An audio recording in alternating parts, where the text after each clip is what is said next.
Thank you. Anita, this is for you. Pardon me, I have to read script that I'm having a little difficulty. The city emphasizes appropriate redevelopment and adaptive reuse. How will you balance incentives for redevelopment with preserving neighborhood character and preventing overdevelopment? So, as you mentioned, our city is already 90% more built, so we cannot have a new development, but we can definitely support and encourage the existing strip malls and the shopping commercial areas to revamp and modernize that, make it nice and pretty and fancy, so to attract new businesses to come to the city and be part of our city, so we can have more increased gross revenue, making the less pressure on the sales tax or on the homeowners' dollars. And the best way to do promote and help with that process is to ease their process, permitting, make the permitting process easy.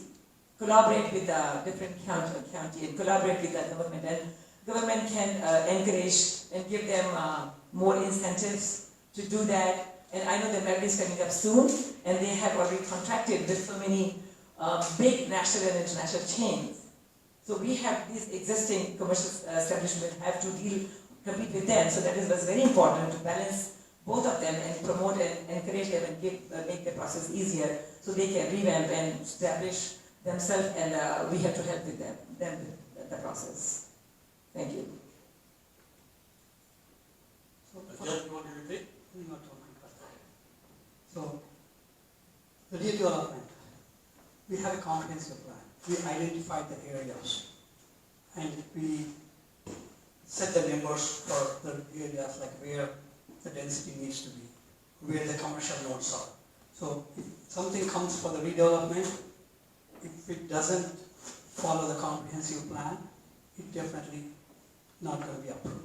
So any of those rezoning things come to us for approval. So even before it comes to us, the city staff will go back and evaluate to see if they fall in the comprehensive plan guidelines. So if anything that happens in the city, it's guided by the comprehensive plan, comprehensive land use plan. So that it's already established with the citizens' input. So we will follow that guidelines, and any changes to that is not going to be made without citizens' input.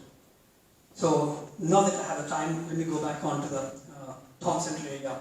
So at the city hall, we do a lot of events. Some events bring in thousands of visitors in there. So within the town center area, the parking is really good.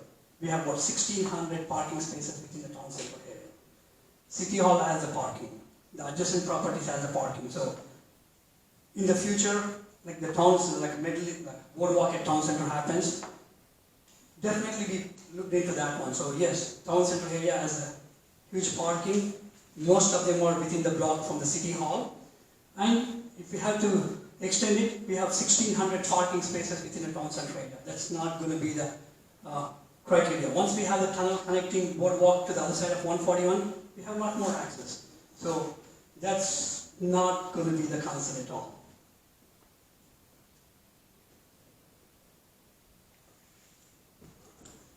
Okay, Dilip, this is about restaurants. John Creek often seems to be a revolving door of failed restaurants, especially franchise restaurants. What would you like to see happen to make restaurant business thrive in our city?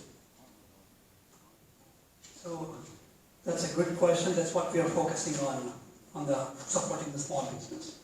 So our economic development director, he started multiple programs, JC10, Biz Lab, and regularly he meets with all the business owners to go back and share their vision, experience, and the bottlenecks. So that way, all the business owners meet at one place, they discuss and complement each other. So yes, a lot of programs have been put in place. We are definitely working on improving those, and Johns Creek, we definitely want to make it a small business friendly, and we're even working on streamlining the permitting process, renewal process. So yes, we are definitely working on that one, and we want to make Johns Creek business friendly.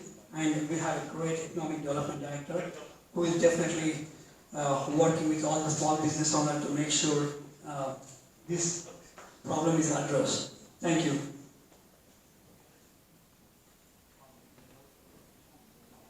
Okay.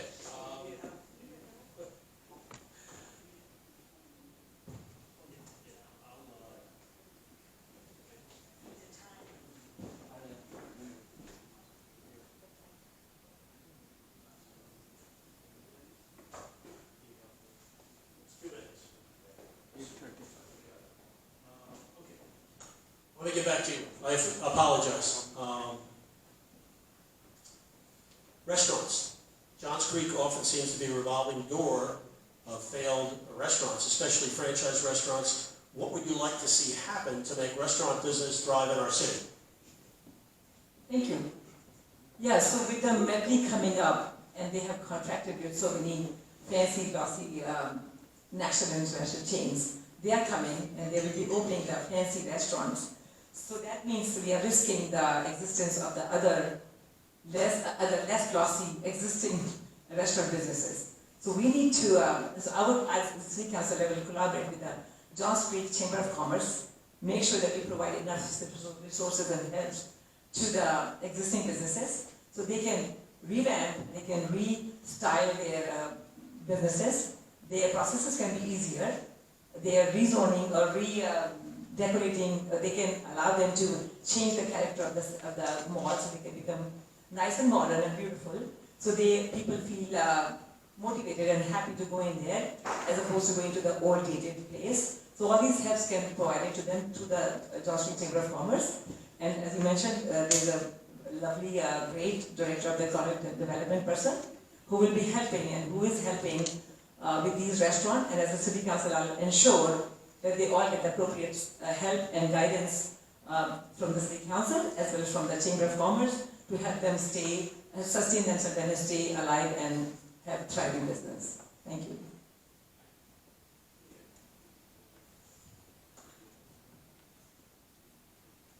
I can get most of this. In the end, I'm not sure if I'm going to get this correct. Question is, how will you improve citizen engagement and involvement in local governance, especially encouraging younger voters? And I can't read the rest. I don't know what it says.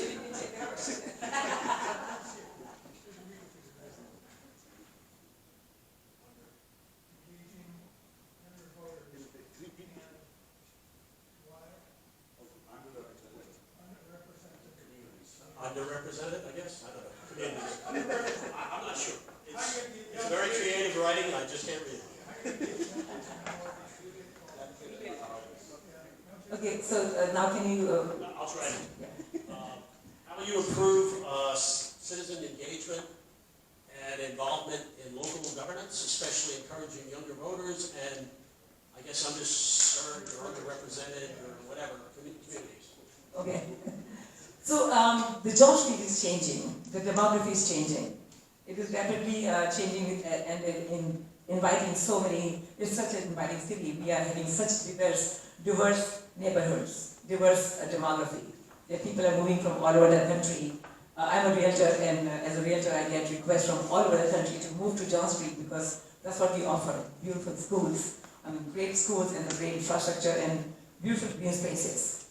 So it is very important for us to make them feel welcomed by lots of community engagements, offering them, hosting an event for them. The different diverse backgrounds have different events, they have festivals, so we can do a lot of those, we can host a lot of those events and welcome, make them part of it. And to conduct those, we can raise a lot of sponsorship money, so they can come and enjoy those festivals and enjoy those events at the city council. At the same time, I'm also connected with a lot of on their WeChat groups, on the WhatsApp group of different communities. So I'm always open and accessible and open to their suggestions and ideas. I'm in touch and I'm in dialogue with them to learn what their concerns are, what their issues are. And I would like to represent, I would like their voice and bring their concerns to the table and when we make decisions, I would like to make sure that they are represented and the concerns are being addressed and not being ignored just because they are minority. Thank you. Okay. Dilip, you need to repeat? Got that. So there are two parts to this question. One, so how do we create an environment for the younger generation to move into Johns Creek? So two things we already done. Like one, I just mentioned it, robotics makerspace. So that's another one. So if we incorporate the technology into the recreation and parts, it's definitely helping. And we will be partnering with the Fulton County School Board to use it as a career pathway. So the second aspect, there's a reason Boston Scientific moved into Johns Creek. So when a corporation plans to move into a city, they look at multiple aspects.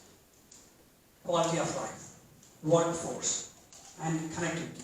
So the younger generations are looking at a place where it's live, work, and play. So if you can create that environment of connectivity, live, work, and play, so they would definitely move into Johns Creek. So the parts, workforce, and connectivity. So with the makerspace robotics and incubation, so that is going to come back and encourage the creativity, students. And us partnering with the Fulton County School Board, they are looking at a career pathway into this one. So on a long run, the other aspect that we are looking at is satellite campus with some of the universities. So that's another angle that we are looking into exploring. Once that happens, the workforce is there. Yes, like we just need to create an environment where people will come back and move into Johns Creek. We are working on it. We are not there yet, but definitely in the next 4 years, I'll work on that one and make sure we have the workforce we needed and environment for the next generation to move into. Okay, stay right there. This is about public parks. Do you feel the public parks of Johns Creek accommodate a proper balance of field sports like soccer, baseball, cricket, softball, etc.? If not, how do you like to see this change? This is definitely something that we are working on, and we tasked the city staff to go back and look at that one.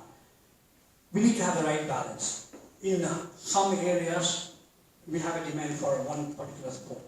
Another part, we have a demand for another one. So we tasked the city staff to go back and look at it and say, okay, which part has more demand for a specific one. So like take the football, soccer. If you look at the Shake Rock and the Collie Creek, there's more demand for the cricket in there. If you look at the Newtown Park and the OC, they have more for the like baseball and the football. So we tasked the city staff to go back and see, okay, what can we do? How can we come back with the right balance on that one? So yes, city staff is working on that, and recently we made a few changes on that one to address some of those leaks.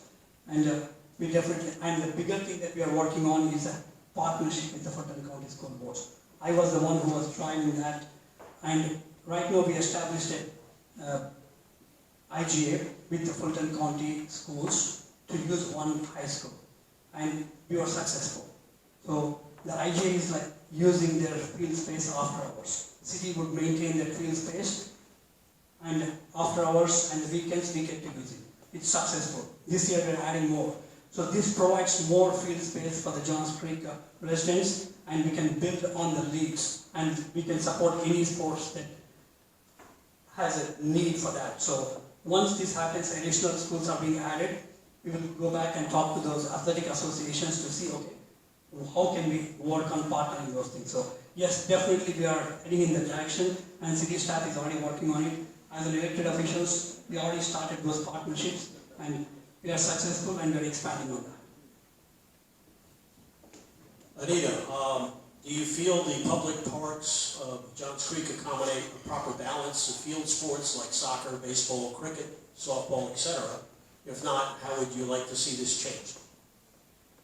Well, we are lucky to have 400 acres of the park and green spaces. So we actually have enough infrastructure to support all the sports. As the city is growing, as the new people are going to Johns Creek, as the demography is changing, the demand for different sports is also changing. We do have different areas, different demands. Like in Shake Lake, we have cricket is coming up much stronger. In Newtown, we have lacrosse field, which has been recently redone. And as a city council, I'll ensure that we do enough proper studies to make sure what sports is required where. But I know in Kali Creek Park, there's a football field. And I think the football field is we call it here American football. So on that one, they needed them to stripe the roads, stripe the field, and the request was there for a long time. But then eventually it was done, but they painted the field. It is a turf, the artificial turf, but the painted field is going to peel off. They needed a white stripe to be sewed to the ground, which is not done. It was done wrongly. So as a city council member, I will make sure that whatever fields are there, whatever sports facility has been provided, they're provided aptly and they are finished the way they're supposed to be, as opposed to just putting a lipstick on the pig and provide a short-term solution. Thank you. Stay right there. So this is a topic that came up recently on gross density. The concept of gross density was recently a major controversy for a rezoning case in Shake Lake area.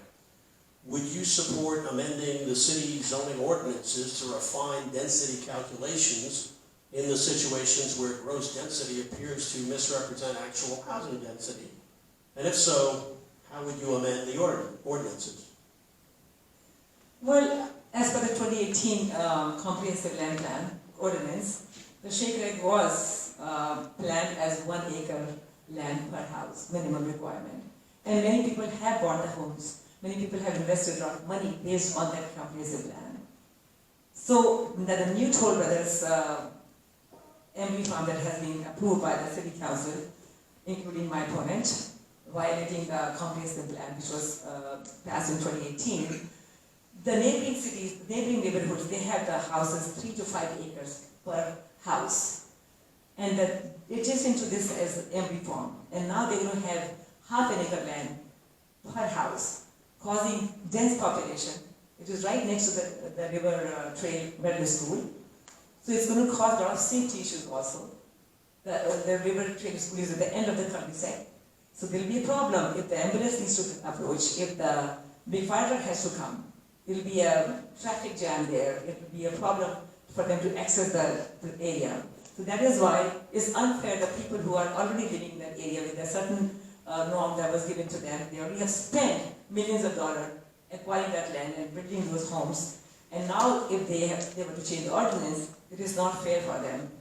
And we need to keep the pastoral nature of the city, of the Shake Lake, which has been originally approved for, and that has to be respected and kept intact the way it is right now. Thank you.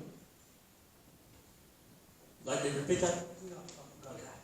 So, the city has been calculating the zoning and the density based on the gross. It's been doing it for a while, and it's been written that way in the comprehensive plan. So, coming back and changing the criteria for one zoning case is not the way city should be operating. If we have to change the comprehensive plan, yes, let's go back and put out for update, seek the residents' input, come back and change it. So, city has been calculating the density based on the gross acreage. So, if we have to change it, it has to go through the proper criteria, proper channel, get the citizens' input, and come back and change it. But the way it stands, it is calculated based on the gross acreage, and if the builder is adhering to that one, and city council has any other criteria, yes, they can look at it, but the density is based on the gross acreage and not on the net. So we've been doing it that way, and that's the way it is right now. If we have to change it, we have to change the whole comprehensive plan and the zoning criteria, and with the input of residents. Thank you.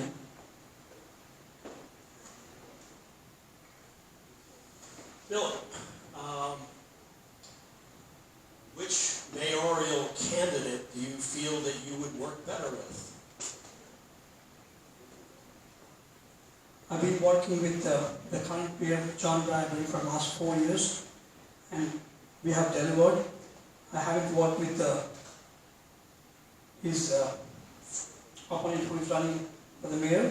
I worked with John for the last 4 years, sorry, Mayor Bradbury for the last 4 years, and we have delivered the projects, and we got city to the #1 position. So, based on the past history, I work with the current mayor, and again, whatever the outcome is going to be, I'll make myself available to work with anyone who is there. So, again, to your question, I work with the current mayor, and things work. I'll leave it that way. Anita, same question. Which mayoral candidate do you feel that you would work better with? Well, when I first started to think about running for the position and serve the community, I started doing my own research and I started watching a lot of city council work sessions and the meetings. And there were a lot of concerning things that made me decide to run for the position. So I jumped in and wanted to be a part of the system, part of the solution. And I went ahead and submitted my DOI. In her own different universe, Ms. Kelly Stewart was also doing her own research when she was approached by many community leaders to run for the mayor because they felt the leadership is losing its direction. So when she was doing her own researches, she also came across certain concerning issues which were very, very not good for the city, not for the fiscal and financial health of the city. So she also went ahead and applied for the position. So when we first met, we realized both the issues that we exchanged our notes, we realized the concerns that both of us got into this in the running the race are very identical. Our platforms are very similar. We wanted to operate on the fiscal responsibility. We want to make sure that we give the topmost priority to the safety first.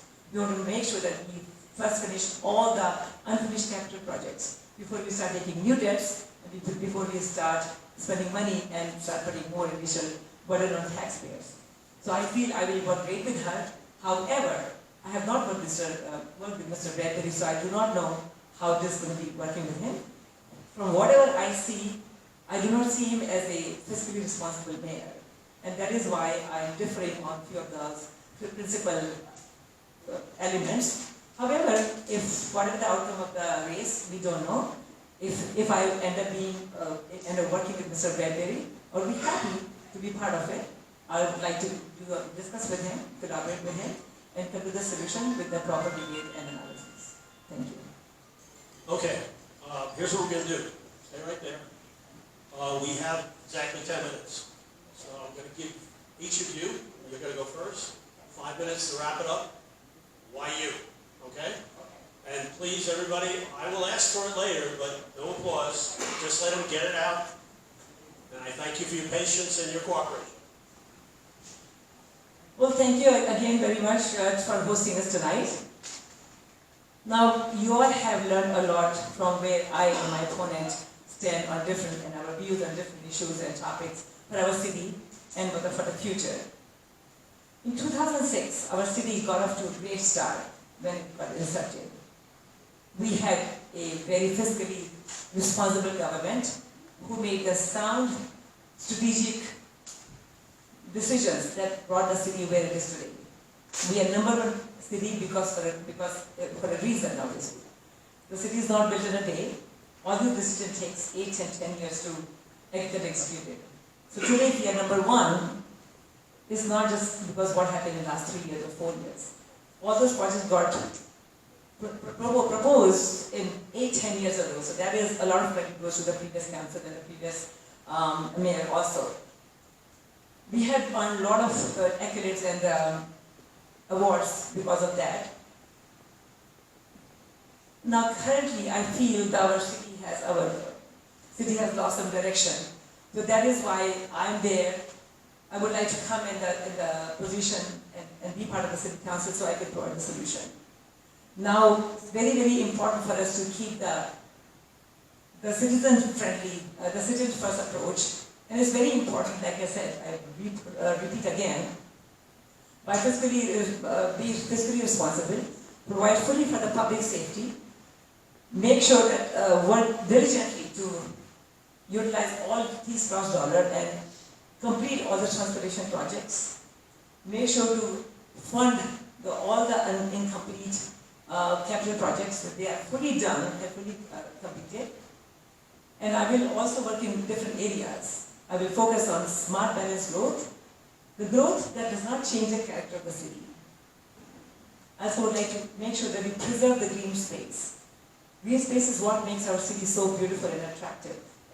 I will also ensure that we support the small businesses, especially in the wake of Medley coming with a lot of these new glossy, fancy restaurants and shops. So we want to make sure that support existing small businesses stay alive and thriving to help them ease the pain of whatever the remoderation they want to do with their shops and city malls and strips. We'd like to help them revamp them. Now the city council, I will make sure whatever decision I will make in the city will be based on three main things. I will be your voice. I will bring your concerns and ideas and opinions and bring that to the table to make sure that you are represented well. Secondly, I will be an independent voice that will make my own independent judgment based on my experiences, and I will always ask what's best for the people of John Street. I will not be influenced by anybody in the city council. There are 7 people in the council, 6 city council members and 1 mayor. I will make my own independent judgment based on what's best for you. I will not be anybody's rubber stamp. I will not follow anybody blindly. I will ask a lot of questions. I will ask for a lot of open records if I don't have information and make sure that I make an informed decision which is best in everybody's self-interest. You need a tough negotiator to negotiate on your behalf. So when a big builder comes and asks for building 400 homes or 300 homes, you can push back and say, hey, listen, no, we'll do this based on the comprehensive plan. When the My Toro comes and wants to build something like Avalon, so you can push back and say, hey, you can make this medley, but not 900 apartments and townhomes, because that is not good for the city. It's a lot of extra pressure on the city. You could push back and say maybe 500, because Avalon is 4 times bigger and they have only 550 apartments. This is only 15 acres, about 1/4 of the Avalon, and we have approved 900 apartments and townhomes, adding a lot of pressure. So if you want to make sure that you're a tough negotiator for you guys, you need a leader who's going to listen to you and prioritize your needs, not the politics. You need a leader who's going to be representing your interest. And that is why on November 4th and on 14th October, starting 14th October, please vote and support for me, and we can see the change very quickly. We can make that a reality. So I'm Anita Gupta. I'm asking for your vote. Thank you. Hang on. I'll ask for it in a minute. Dilip, Tunki. Thank you, Tom. What I offer: education, experience, and the reserves. More importantly, record of listening, collaboration, and putting John Street residents first. You have done that, proven it. My opponent said like this on the voting. Yes, 4-3. Why did it happen? I always base my vote based on the citizens first. What the John Street residents need. If it so happens to align with the other 3, it's because it's progress, safety, and financial stability. That should be the standard. That should not be the criteria for the criticism. So just remember that. Coming back to what we did. Let's start with the public safety. It's been repeated that we're not funding the public safety. Every aspect of the public safety ask has been funded. If you go back and look at the budget, request from the police chief and the fire chief, it's funded. we increased the budget for